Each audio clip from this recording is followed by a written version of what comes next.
Hey, Patrick. Hey, how you doing? Good. How are you? Doing all right. Staying busy? Yeah, these Zoom things, I tell you, you got like back to back. Back in the old days, you had to travel, which is having time to think a little bit. Do you miss the traveling?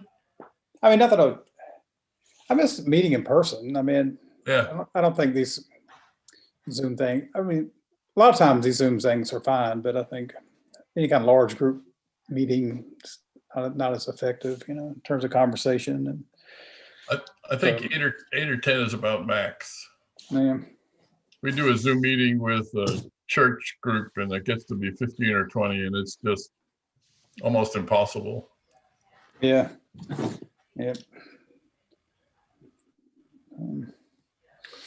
Well, we're looking forward to getting into Plant 7. It looks like sometime in March with the chamber, with the community foundation. Right. Yeah. Yeah. I went in, Cyril, has his office, and I did a little tour the other day, went over to see him. Yeah. So it's coming along really nicely. Yeah. It's very cool in there. I'm not trying to listen in. I just wanted to see if they was going to give me a signal to go ahead and start. Okay. I guess we're going to go ahead and call the meeting to order. We have a quorum. I want to thank everybody for coming in or joining in for the CDC meeting, January 27th at 11 a.m. So as we start, I will turn the meeting over to Mike McNair for a review of the minutes. You've received copies of the minutes from the 11/5 meeting, and unless anyone has any adjustments or changes, I move that we accept them, adopt them. Mike makes a motion to approve the minutes. Do I have a second? I'll second. Okay. All right. Seconded by Randy McCaslin. All in favor, say aye. Aye. Any disapprove? All right. The ayes have it. That motion passes.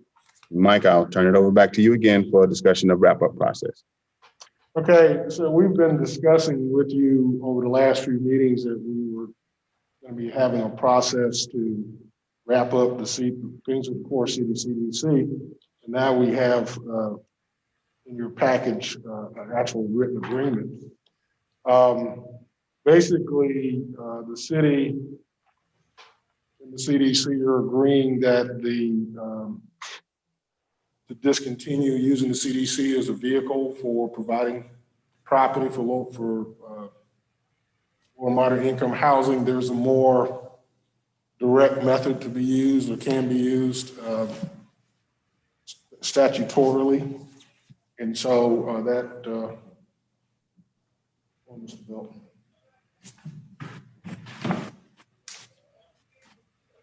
So that agreement lays out the steps. First step is for us to approve the agreement. And then following that will be to approve the conveyance. So today what we're wanting to do is approve the agreement and initiate the process of conveying the property from the CDC back to the city. You have a listing of the properties in the package. Anybody has any questions about any of that? I'd be glad to answer. All right. Just for the record, Mike, Randy, this has been covered by the city attorney, right? Yes. All right. And that's a yes for those who can't see us.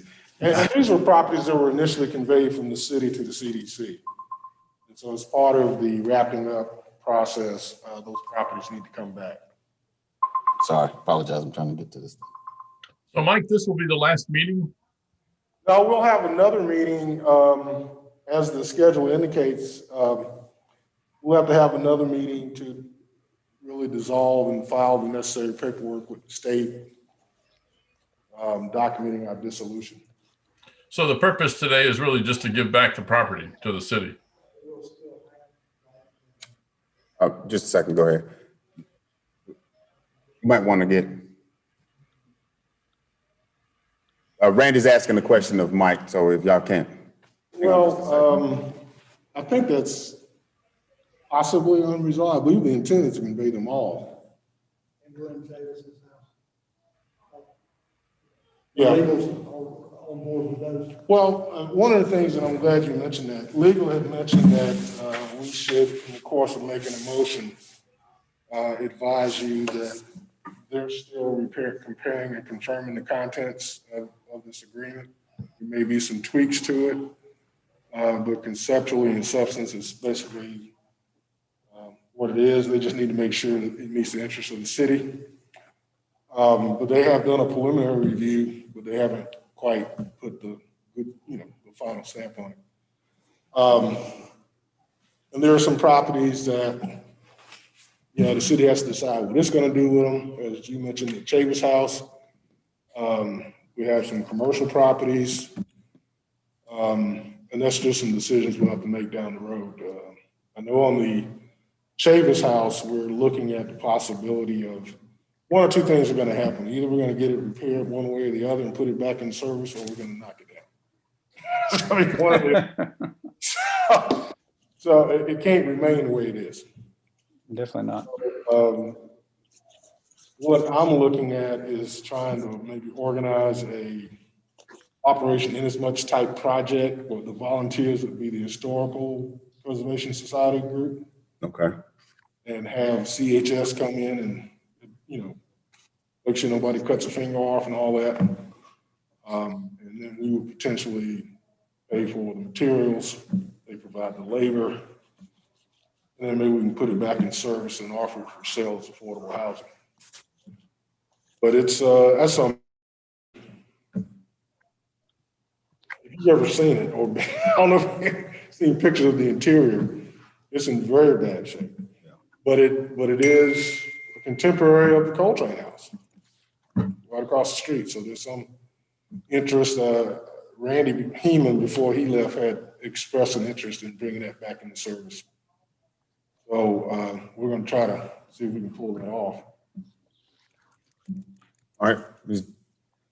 So we can basically, move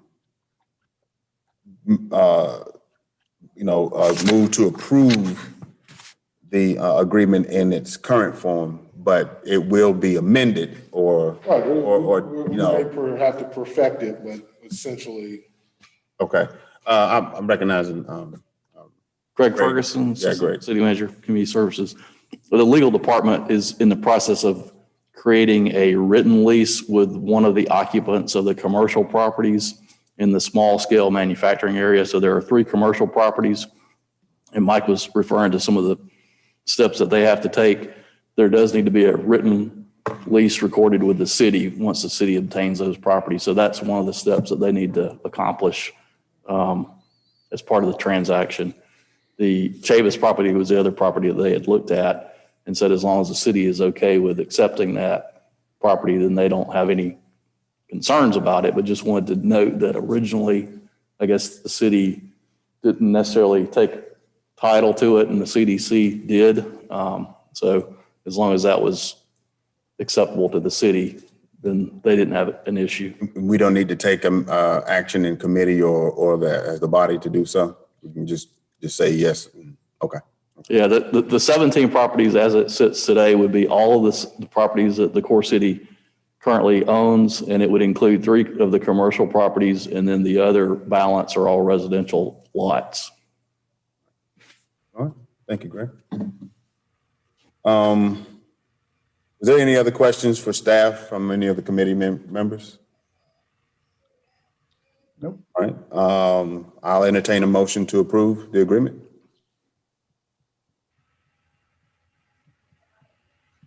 So moved. It's Patrick. All right. Got an approval. I'll second it. I'll make a motion. I'll second it. So it's a motion by Patrick Harmon, seconded by Chris Williams. Any other discussion? All right. All in favor, say aye. Aye. Aye. All right. Any against? All right, that motion passes. Thank you. Mike, if you will move on. And also included in that package is a list of properties, the actual quitclaim deed. So we would ask you to authorize us to execute that.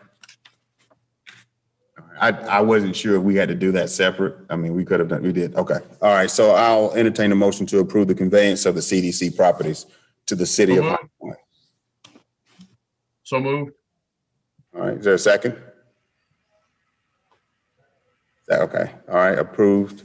Motion to approve by Harvey and a second by Randy McCaslin. Is there any other discussion? All right. All in favor, say aye. All right. Aye. Any against? All right, that motion passes.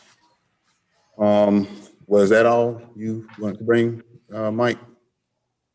Other than just, again, at some point before March 15th, we'll have another meeting to wrap this up and solve the CDC. And I guess we'll take this to council. Well, the conveyances don't have to go to council for acceptance. So once they're conveyed, then they will actually become city property. Any other discussion on the matter? I want to thank y'all.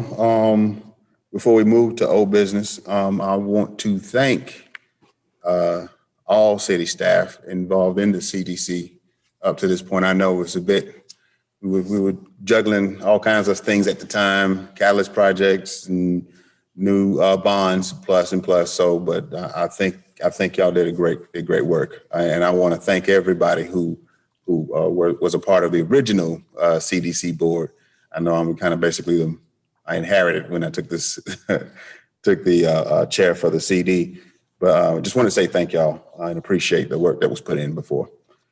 All right, I want to ask if there's any old business that we want to discuss. Is there any new business? Do you have any idea when the next meeting might be? I would say probably late February, early March. Well, I mean, we'll give you as much advance notice as possible, maybe sooner, depends on when you're ready. Right, thank you. Schedule says we got to do it by the 15th of March. Yeah, this is Greg Ferguson again. The only obligation that we're aware of right now would be the cost of preparing the quitclaim deed. So I don't know that we have a lot of other obligations or the core city has a lot of other obligations that are outstanding, but we're in the process of identifying any of those that might exist. So, and then preparation of this formal written lease between the city and the tenant of that one property needs to be completed. All right, thank you. Thank you, Greg. If there's no other new business, I guess we'll adjourn. And like I said, thank you again. Thank everybody for their efforts. I don't think there's a motion needed to be adjourned, so I just say we are adjourned, and the gavel's over there, so I won't bang it. So thank you all for coming out. All right. All right.